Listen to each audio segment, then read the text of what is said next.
grew up in Tallahassee, Florida, and that's where I lived until I was 18 and went off to college. I started music lessons there. I took piano lessons for 6 years and then quit piano when I started trombone and decided I liked that better, and all the way through middle school and high school in Tallahassee, Florida. Well, the Symphony did. I had been living in Boston, where I went to school and freelanced for a few years before coming out here.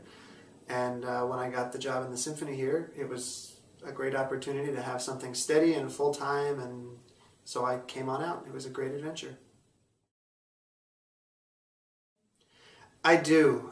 That's probably the only thing I don't like about Spokane, is that it's so far away from everything that I knew and grew up around in the East, because I lived in Florida for 18 years and then moved to Boston for 5 years, and it does take a long time to get down to Florida to visit family, and over to Boston whenever I have a few performances over there these days still. So other than that, though, I love everything about Spokane. I joined just last year, so in August of 2011. My first concert here, actually that was a really good concert. That was, we did the Berlioz Symphonie Fantastique, and it was a tough concert because the trombones played a lot that concert. We played on every piece, which a lot of times the trombones have a piece off to sort of rest, which is welcome more often than not. But that concert we played every single piece, and Symphonie Fantastique is not an easy piece to get through by any stretch. And then at the end of that, we did the encore of Ride of the Valkyries, which is a big trombone, famous trombone melody as well. So that was definitely, they put me to the test on my very first concert with the Spokane Symphony, and I don't think I'll forget that night for a long time. That was stressful, but very rewarding and worth it once it was over. I got a bachelor's at New England Conservatory in Boston, and I was halfway through my master's degree when this job came up. So I haven't quite finished my master's degree and might not at this point, but yeah, I went to school for 5 years at NEC in Boston. I basically decided within a year of starting the trombone. I mean, because I really didn't like piano at all, because my parents forced me to take lessons like so many musicians, and I just hated it because it wasn't my thing. It was forced on me. And when I had the chance to choose my own instrument in 6th grade when I joined the band, I was happy to choose my own instrument. And basically, less than a year after starting to play the trombone, I really just decided that I loved it and that I wanted to keep going with it and that I wanted that to be my career. So I kind of don't remember exactly what it was that made me make that decision, but sometime before the first year of trombone playing was up, I was pretty sold on it, and I decided that that's where I'm going with my life. I really like doing outdoorsy things. I'm kind of an outdoorsy person. I love all of the parks around. I really like Riverside State Park, Palisades Park. I go play disc golf at Downriver Disc Golf Course. I've been up to Mount Spokane, and I really enjoyed that. And I'm starting to check out some more of the state parks that are within a short couple hours drive of Spokane. So that's probably my favorite thing about Spokane, is all the outdoorsy things that I can do.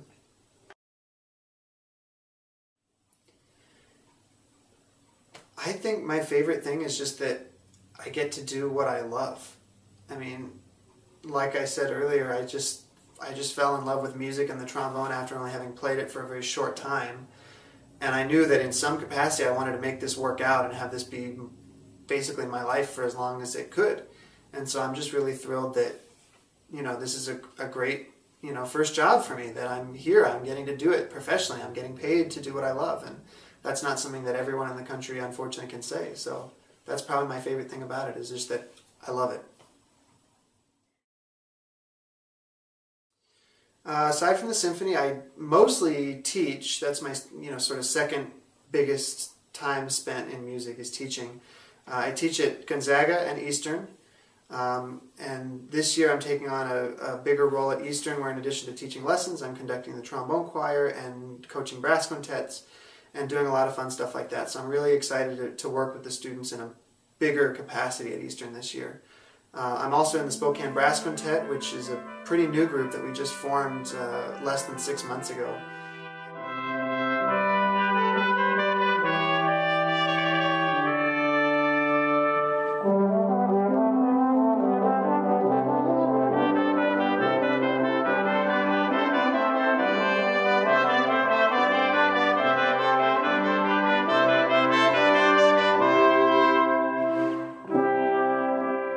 one other misconception I think people might have about the orchestra is that they don't realize that actually how much it takes to do what we do in the orchestra.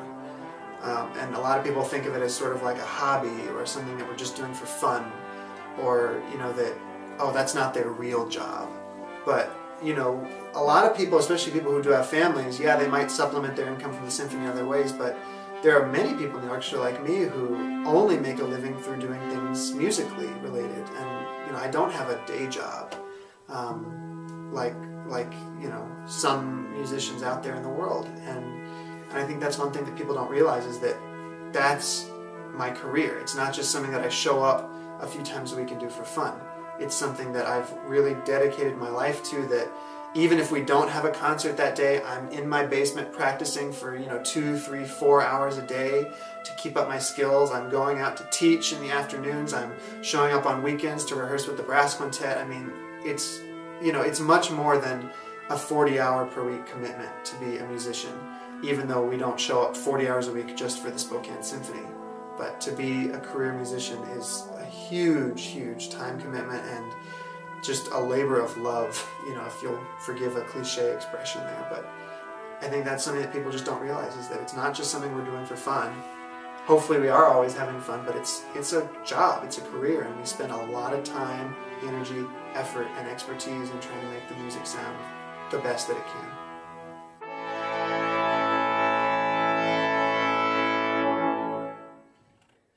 This is my steel pan, which is something that I picked up when I was in high school. We actually had a class, a steel pan class, which was like band, except we rehearsed steel drum ensemble instead of instruments like this. And I bought my own pan, and I practice, you know, for fun, just because it's a lot less pressure for me to be, you know, professional, because I'm not a professional pianist. So it's just something that I do for fun. This drum was made in Trinidad and Tobago, and I had it shipped up, and so it's a legitimate Caribbean steel pan, and I love it.